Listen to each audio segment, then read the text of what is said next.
अजीब सी बात है कि जनाब पाकिस्तान जैसा मुल्क जहाँ पर मईशत को महवर बना के इतनी गुफ्तगू हो रही है, वहाँ पे बजट के मुतालिक कोई बात ही नहीं हो रही, कोई गुफ्तगू ही नहीं हो रही बजट के बारे में।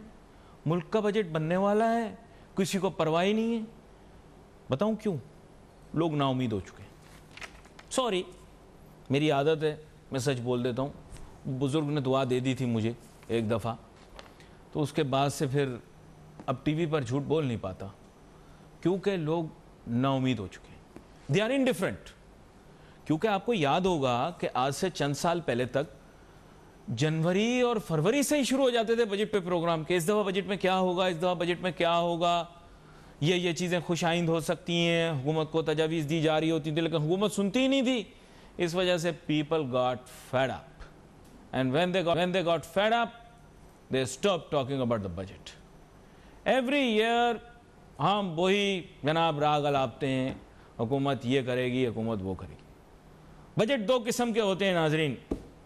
एक बजट होता है मुल्क दोस्त। ये मुल्क दोस्त जो बजट होता है बुनियादी तौर पे, इसके माने ये होते हैं कि ये बेसिकली पॉलिटिशियन फ्रेंडली बजट है। ये मैं आपको बता दूं, पाकिस्तान में दो तरह के बजट आते हैं। एक होता है मुल्क दोस्त बजट। मुल्क दोस्त बजट वो होता है जो कि पॉलिटिशियन फ्रेंडली बजट होता है। और फिर एक बजट होता है जिसे हम कहते हैं अवामी बजट, अवाम दोस्त बजट। इसके माने ये होते हैं कि trader and businessman friendly budget है।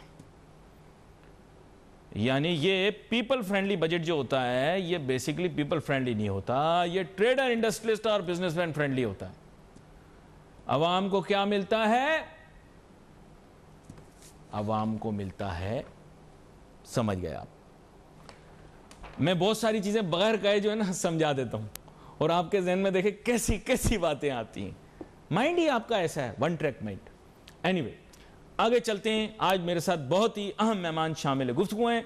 जनाब मियां जाहिद हुसैन साहब NBG के चेयरमैन हैं, इसके साथ साथ Pakistan intellectual and business forum के भी सरबराह हैं, और साबिक वजीर भी रह चुके हैं इंफॉर्मेशन टेक्नोलॉजी के। वेलकम करता हूं सर आपको शो में। जी बहुत शुक्रिया। वैसे तो ला हासिल सी बहस है, लेकिन फिर भी बजट के मुतल्लिक आपसे हम बात कर लेते हैं। उसकी वजह यह है कि देखिए, हमारे यहाँ जो लोग बजट बनाते हैं उनको लगता है कि नाउजुबिल्ला उनको सब कुछ मालूम है, और आप लोग अगर राय दे भी रहे हैं तो वो बिल्कुल ऐसे जैसे बच्चे को हम लोग मासूमियत से समझाते हैं, बेटा ये खिलौना तुम्हारे लिए अच्छा नहीं। वो भी आपको समझा देते हैं कि तजावीज़ तो आपने दी हैं लेकिन आपके लिए अच्छी नहीं है, जो हम कह रहे हैं वो ठीक है। क्या कहते हैं आप? जी बहुत शुक्रिया जनाब, आपने मुझे यहाँ याद फरमाया। जहाँ तक पाकिस्तान के बजट का ताल्लुक है तो ये हुकूमत तकरीबन 3 साल अपने पूरे कर चुकी है, और इन 3 सालों में अगर हम ईमानदारी से बात करें तो जो बजट के तखमीने थे वो एक तरफ, लेकिन जो ग्राउंड रियलिटीज़ हैं वो दूसरी तरफ। तो अभी आपने ये कहा कि लोग जो हैं इंडिफरेंट हो चुके हैं। हाँ। तो बात यह है कि अवाम की या लोगों की जो ला ताल्लुकी है बजट से, उसकी बुनियादी वजह भी यही है कि जो हुकूमत मीज़ानिया पेश करती है वो कुछ और बता रहा होता है, और उसमें बड़ी रोज़ी पिक्चर भी होती है, अवाम की फलाह बहबूद के प्रोग्राम भी होते हैं, उसमें कीमतों को कंट्रोल रखने के भी ऐलानात होते हैं, उसमें यह भी होता है कि कीमतें बढ़ाने की इजाज़त नहीं दी जाएगी। लेकिन अब वो उसके बाद जो ग्राउंड रियलिटीज़ हैं वो बिल्कुल ही उसके बरक्स होती हैं, और अभी हम ये देख रहे हैं कि डबल डिजिट में महंगाई जा रही है जिस तरीके से। तो खैर अब बात यह है कि आप इनको रोक लें, नहीं तो इन्होंने अगली दफा डबल डिजिट में GDP ग्रोथ रेट भी दिखा देनी। कैलकुलेटर में नंबर ही डालना होता है ना सर। अभी तो आपको डबल डिजिट GDP ग्रोथ दिखाएंगे, आपको ऐसे ऐसे करिश्मे दिखाएंगे मियां जाहिद साहब, आपने दुनिया में देखे कहाँ होंगे। कहाँ पिछले साल प्रिडिक्शन थी -0.5 GDP की, और उसके बाद 1+ हुआ, उसके बाद अब 3.94 की वो बता रहे हैं। लेकिन बहरहाल रिवाइज फिगर जो है वो तो फिर ये साल गुजरने के बाद ही आएंगे। लेकिन बात यह है कि have you started believing in miracles now? ये देखने के बाद you should start believing in miracles. गुजारिश करूंगा जहां तक इकोनॉमी का ताल्लुक है, कुछ बेहतर तो हुई है, कुछ बेहतर, ये तो हमें मानना पड़ेगा। अब बात जो मैंने थोड़ी देर पहले महंगाई की वो ये है कि उसका जो डिस्कनेक्शन है कि अगर आपकी इकॉनमी कदरे बेहतर हो रही है और बेहतर परफॉर्म कर रही है, नो डाउट के जो उसके मीज़ानिये हैं या एस्टिमेट्स हैं वो तो बेहतरी की तरफ दिखा रहे हैं हमें, ठीक है।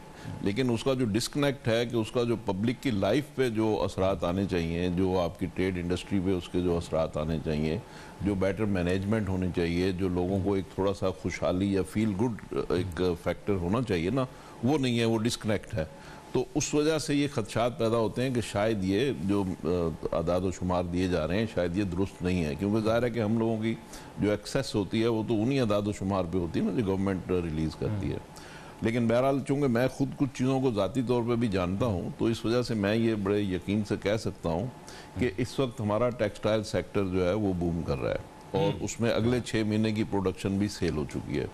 और उसकी बुनियादी वजह जो है, जो मैं समझता हूँ एक इंडिजिनस, एक यानी एक मुहिब वतन पाकिस्तानी होने के नाते, मैं ये समझता हूँ कि स्टेट बैंक ने जो 300 अरब रुपया पोर इन किया इन टर्म ऑफ जो टर्फ स्कीम के ज़रिए से, और 1200 अरब रुपया जो इन्होंने, जो आपको याद होगा कि पिछले साल कोविड के दिनों में गवर्नमेंट ने अनाउंस किया था, हाल दो कि उसमें बहुत सारे पैसे हमारे अपने ही थे, जैसे ये पैकेज कह रहे हैं हाँ, लेकिन वो गवर्नमेंट में स्टकअप हुए थे। इसमें जो हमारे रिफंड्स वगैरह के पैसे थे, उसके पैसे थे, DLTL के पैसे थे, ठीक है ना, तो वो पैसे गवर्नमेंट ने रिलीज़ किए। उसके साथ साथ उन्होंने SMEs के लिए भी कुछ स्कीमों का ऐलान किया, जिसमें 40% तक जो रिस्क था वो गवर्नमेंट ने टेक ओवर किया कि अगर कोई SME पेमेंट नहीं करता बैंक को, तो उसमें 40% तक कोलेटरल जो है वो गवर्नमेंट खुद होगी उसका रिस्पॉन्सिबल। तो इस तरह की जो स्कीम गवर्नमेंट ने दी, नौजवानों के लिए जो स्कीम आप दी, और रोशन डिजिटल पाकिस्तानी की जो दी, तो उससे बहरहाल असरात आए हैं। ये मैं समझता हूँ ज़ाती तौर पे कि उससे जो है असरात आए हैं, उसमें बेहतरी आई है इकॉनमी में। अब बात यह है कि उसका ट्रिकल डाउन इफ़ेक्ट जो है वो कैसे आएगा, कब आएगा, ये एक लम्हा फिक्रिया ज़रूर है, इसलिए कि अवाम की जो मिजरीज़ हैं वो अपनी जगह है। उसमें हम ये भी कह सकते हैं कि उसमें गवर्नेंस के इश्यूज हैं, उसमें हम ये भी कह सकते हैं मिसमैनेजमेंट है, उसमें हम ये भी कह सकते हैं कि मिडल मैन का जो किरदार है उसमें उसको गवर्नमेंट सही हैंडल नहीं कर पाई। तो उसमें बहुत सारे फैक्टर हैं, मार्केट मैकेनिज्म का फैक्टर है। Let me put a very challenging question towards you. अब बात यह है कि हमारे ट्रेड और बिजनेस के लीडर्स इंक्लूडिंग योरसेल्फ, उन्होंने अपनी एक रिपोर्ट क्रिएट की हमारे पिछले वजीर ख़जाना के साथ, उनको प्रॉब्लम्स अपनी बताई, एट्सेट्रा एट्सेट्रा। इशू ये है कि नाउ ही इज़ गॉन, तो अब तो एक नई टीम आ गई ना, तो वो ये कि Hammad Azhar sahab is also out of the picture. So वो अब तो नई रिपोर्ट क्रिएट करनी पड़ेगी, नई निगोशिएशन, नई कम्युनिकेशन।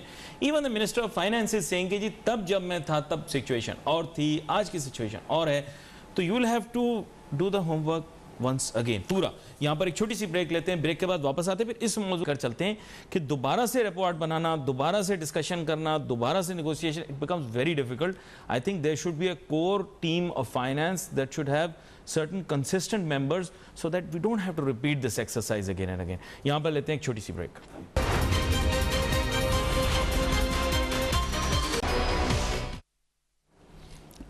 नाज़रीन welcome back after the break. मेरे साथ मौजूद हैं जनाब मियां जाहिद हुसैन साहब। ब्रेक पे जाने से पहले मैं इनको कह रहा था कि मुशावरत का अमल दोबारा से शुरू किया जाता है हमेशा from scratch, it wastes a lot of time. How do we keep the stakeholders on board Mian Zahid Hussain sahab? So every time we don't have to start from scratch and build a new report with the Minister of Finance. क्या कहते हैं आप? देखिए बात यह है कि जो मिनिस्टर ऑफ फाइनेंस अभी आए हैं इस वक्त, शौकत तरीन साहब, ये प्राइवेट सेक्टर के आदमी हैं, और इनके साथ रैपो आज से नहीं है, इनके साथ अरसा दराज से एक रैपो है। क्यों पहले ये हबीब बैंक में थे, HBL में, उसके बाद मिनिस्टर बन गए, फिर उसके बाद फिर इनका अपना सिल्क बैंक, फिर अब दोबारा मिनिस्टर, कभी एडवाइज़र, कभी मिनिस्टर। तो मतलब ये कि ये एक पुराने आदमी हैं और विजनरी आदमी है, समझदार आदमी है, प्राइवेट सेक्टर से हैं और प्राइवेट सेक्टर के मसाइल को ये समझते हैं। तो मैं समझता हूँ कि हमारा कोई उनके साथ कम्युनिकेशन गैप नहीं है और कोई ऐसी प्रॉब्लम नहीं है। इसी तरीके से हफीज़ शेख साहब भी थे, आल दो के वो बाहर ही रहते हैं ज़्यादातर, और जब भी कोई मिनिस्टर वगैरह बनते हैं तो पाकिस्तान आते हैं। नहीं, लेकिन एक बात सर, उनको नोबेल प्राइज़ मिलना चाहिए ना सर। देखिए, उनको इकोनॉमिक्स का नोबेल प्राइज़ मिलना चाहिए। आपने बताया, लोगों ने, दुनिया ने कहा नेगेटिव, हमने कहा 1%, और वो करके गए 3.94। सर इस बात के ऊपर हाँ, ये तो बिल्कुल कॉम्प्लीमेंट है उनके लिए। लेकिन मैं ये समझता हूँ कि देखें, फिगर्स और प्रॉब्लम्स ये खुद अपने मुंह से बोलते हैं। तो बंदा सामने कोई भी बैठा हो, आप जब उससे बात करते हैं, अपने प्रॉब्लम बताते हैं, अच्छा आपके प्रॉब्लम भी वही हैं 40-50 साल से, और जो सामने बंदा बैठा हुआ है उसकी डिमांड भी वही है, तो वो चाहे कोई भी बैठा हो, जी जी तो लिहाजा वो तो बातें चलती रहती हैं और कुछ मसले हल हो जाते हैं, कुछ नए पैदा हो जाते हैं। तो हमारे यहाँ पाकिस्तान में यही होता है कि आप खांसी का इलाज करवाने जाते हैं तो साथ में कुछ खांसी कम हो जाती है, लेकिन हिचकी साथ में आ जाती है।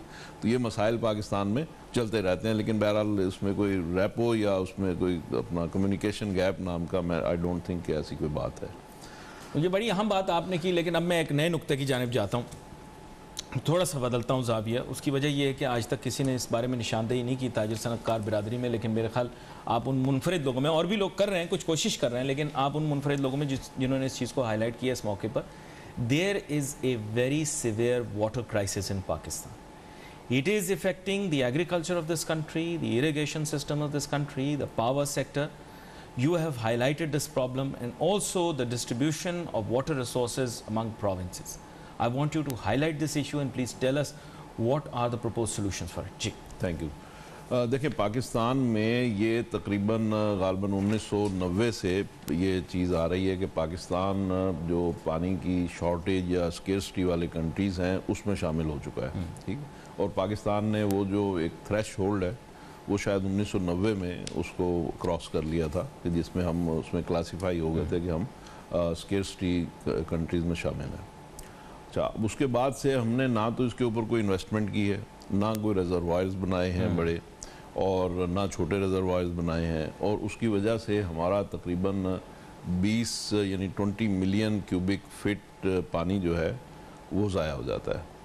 अच्छा, इसी तरीके से 4 मिलियन क्यूबिक फीट पानी जो हमारा है वो जो हमारे मुख्तलिफ डैम्स हैं उसमें कीचड़ और मड वगैरह की वजह से उसकी डीसिल्टिंग वगैरह, तो वो उसमें हमारा पानी ज़ाया होता है। अच्छा, और 1 मिलियन क्यूबिक फीट पानी जो है वो है $1 बिलियन उसकी कॉस्ट है।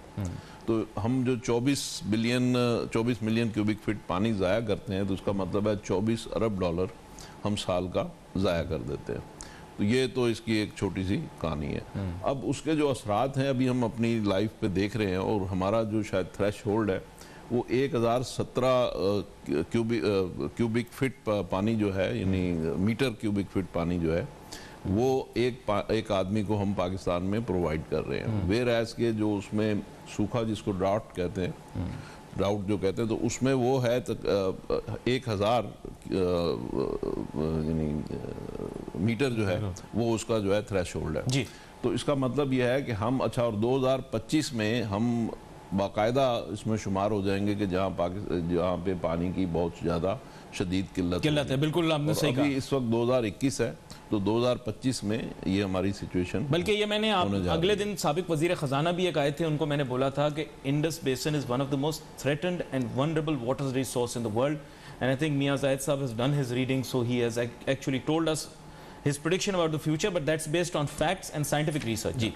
और इसके बाद जो 20 साल, अगले 20 साल हैं, तो उसमें यानी 2040 में हमारी जो सिचुएशन होगी वो साउथ एशिया में हमारे पास सबसे कम पानी रखने वाले ममालिक में हम शामिल हो जाएंगे, not in the region but the South Asia. तो अब बात यह है कि ये जो सिचुएशन है ये बहुत ज़्यादा अलार्मिंग है। अच्छा, अब इसके ऊपर हमें करना क्या है? करना यह है कि हमें इसके लिए रिजर्वायर बनाने हैं ताकि हमारा जो पानी ज़ाया हो रहा है और वो सारा समुंदर में जाके गिरता है। नहीं, आपने 10-10 रुपए तो हम सबसे ले लिए थे ना, बनाए आप। तो ज़रूरत इस चीज़ की है कि मैंने अभी भी जो परसों स्टेटमेंट दिया था, तो हमें करना यह है कि एक तो मैनेजमेंट करें। देखें, एक तो इरिगेशन में हमारा पानी जो है वो बहुत वेस्ट हो रहा है। इस वक्त भी अगर हम पानी, अगर जो किसान को जो पानी हम प्रोवाइड कर रहे हैं तो उसमें बहुत ज़्यादा हम वेस्टेज कर रहे हैं। दूसरी बात ये कि बहुत सारे किसानों को पानी वक्त पे मिल नहीं रहा। अभी आपने सिंध के भी बयानात देखे होंगे कि सिंध वाले कह रहे हैं हमारे कि जी हमें पानी नहीं मिल रहा, पंजाब वाले कह रहे हैं कि जी हमारे पास भी पानी शॉर्ट है, तो वो कह रहा है सिंध के जी हमारा पानी चोरी हो रहा है। तो मैं ये गुजारिश कर रहा हूँ कि एक्चुअली तो पानी की शॉर्टेज है। जब पानी की शॉर्टेज है और फिर ऊपर से मिसमैनेजमेंट भी है, फिर उसमें पिलफरेज भी है, फिर उसमें करप्शन भी है, तो उससे आप अंदाज़ा लगा सकते हैं कि कितने मैनीफोल्ड ये प्रॉब्लम है। एक छोटी सी ब्रेक लेते हैं, ब्रेक के बाद वापस आते हैं। फिर मैंने गुजारी मियां जायद साहब से भी, प्राइम मिनिस्टर और चीफ मिनिस्टर सिंध से भी, तो एक छोटी सी ब्रेक लेते हैं।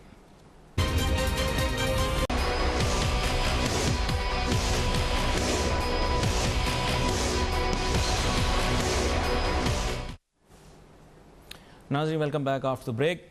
मियां जाहिद हुसैन साहब हमारे साथ शामिल गुफ्तगू हैं और यहाँ पर मैंने कहा था कि मैं चाहूँगा कि वज़ीर आज़म, वज़ीर आला सिंध और मियां जाहिद साहब, आपसे भी मैं गुजारिश करूँगा कि आपकी मुलाकात हो तो आप इस बारे में उनसे ज़रूर जिक्र करें, क्योंकि आपने बड़े अहम नुक्ते को उजागर किया यहाँ पे। सर, वाटर रिसोर्सेज का जो इशू है ये बड़ा ही संगीन और संजीदा है, इसको पॉलिटिक्स की नज़र कर दिया गया है। The best way is that we should start working if we are, अगर हम नहीं चाह रहे कि जनाब रिजर्वायर बनाएं तो कम से कम वाटर कंजर्वेंसी पे तो काम शुरू कर दें। सर, आपने भी एग्रीकल्चर के बारे में बात की, एक बड़ा छोटा सा मुल्क है, हमारे पासपोर्ट पे लिखा हुआ हम वहाँ जा नहीं सकते, उनके पास पानी के वसाइल नहीं हैं, but they are using a drip irrigation and all that.